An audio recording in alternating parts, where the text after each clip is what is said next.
Early on in my photography career, there was something that I thought would absolutely transform and change and bring my work, my portfolio, my credibility, my professionalism as a photographer to an entirely new level.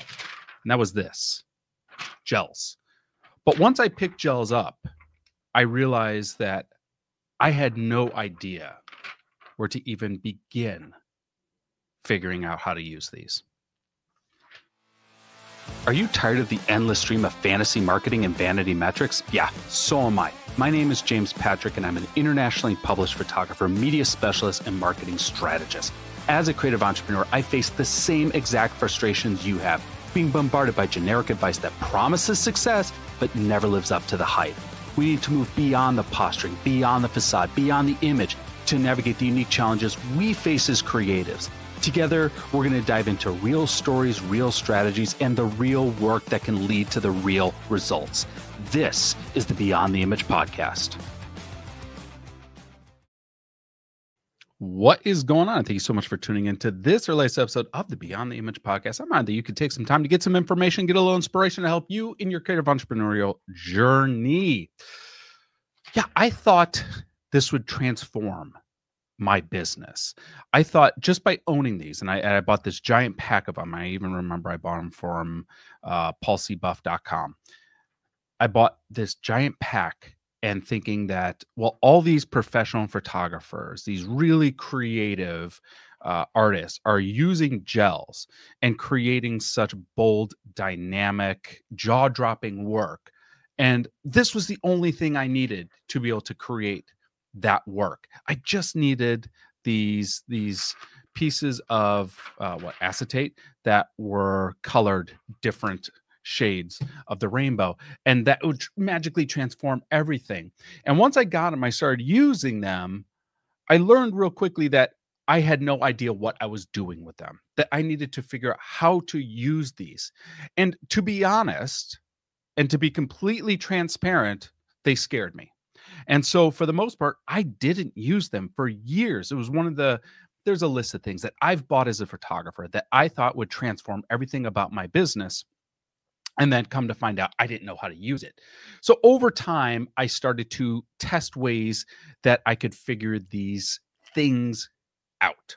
And this is the process. These are the steps that I went through to figure out how to best use gels as a portrait or as a creative photographer. And I went in this order. And the reason I'm sharing this is because next week, on February 20th at the Hive Studios, I'm going to be hosting a live in-person workshop where I'm going to be teaching how to use gels and how to maximize the use of gels in your creative portrait work. So those details are available at hivestudiosaz.com. Click the workshops tab and you will see the gels workshop listed on that page. But what we're going to be discussing is the order that I went through.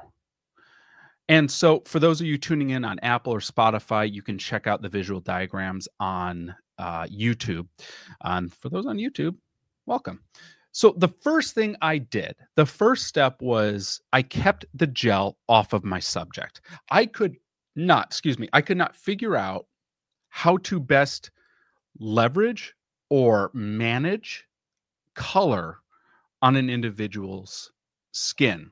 So I started with using gels to light the background and creating, whether it was a gel shooting through a gobo, because I used to make my own gobos. I figured out how to make my own gobos out of cardboard and slide them into a barn door to create different patterns on the background. And I'd slide gels in next to those gobos, or sometimes just in front of a bare light, just to create light or in color on the background. And this was also a way because I wanted to have lots of different colors in my portrait work shooting in studio, but I, as a college student, did not have the money to buy a bunch of different color Savage paper backdrops.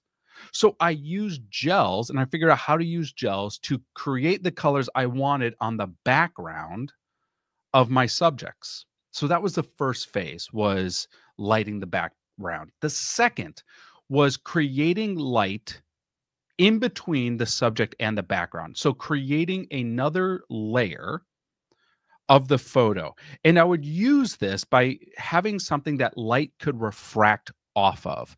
And the two things that I would mainly use to refract light off of was either fog or water. And refracting light off fog or water allowed me to create atmosphere between the subject and the background.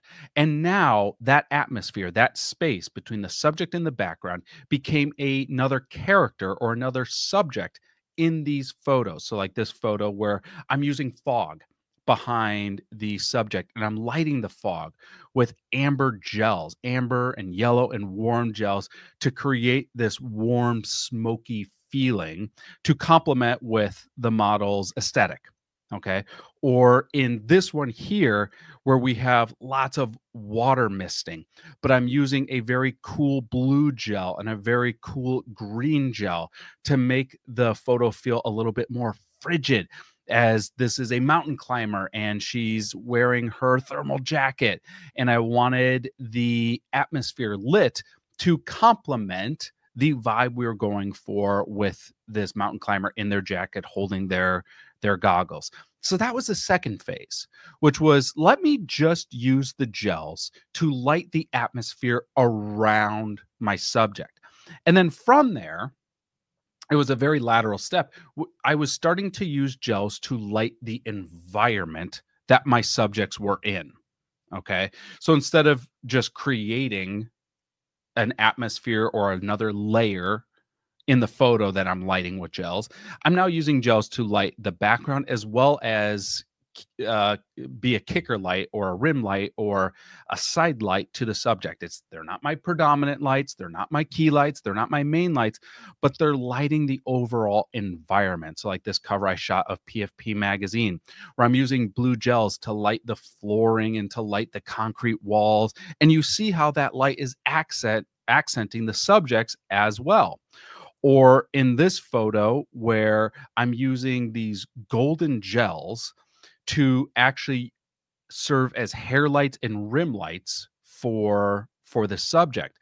And they're also, because the lights are pointing a little bit towards my camera lens, they're also refracting off the lens a little bit and creating a little bit of that golden haze that you see around that subject. So these lights, whether in the previous example or this example, are being used to light the environment itself and being used as an accent light on the subject. Here's an example where I started to get a little more intentional about using light as an accent light on the subject and on the subject's face. Very carefully, very meticulously, you'll see in this shot where I have a key light that is a bright, high contrast punchy light I was using a beauty dish. And then I'm using this cyan gel over the model's shoulder to create a color that I'm trying to use as another dimension or as another facet of this person's portrait. And once I got comfortable with that, and I'm starting to see how color works on skin and shooting color onto people's skin, now I start to feel a little more confident in using gels as my key lights. So, like, for example, this cover we shot of Icon, where the entire cover is shot using gels. I have a cyan gel on the subject as the key light. I'm using a magenta gel as the rim light. And I can't remember, but I might have another gel lighting the background as well. So I'm using gels as my main lights. So now the color of the image is the intention. It is the purpose. It's the point. And once I figured that out and was able to figure out what colors complemented each other by looking at color wheels and picking colors on the opposite ends of the color spectrum, then I started to bend what I knew. And by bending what I knew, now I'm mixing together gel lights and constant lights. I'm doing things like dragging my shutter. I'm having things like movement in the image to once again create something beyond what was at face value. I learned the rules so I could bend and break those rules. And then I started to overall, I think the biggest thing is I start to get very intentional. And this is something where I'll go back to the example of I was shooting a campaign and I had 8 lights on this subject. And another photographer walked by me and they says, "Oh, it must be hard to take a bad photo with 8 lights."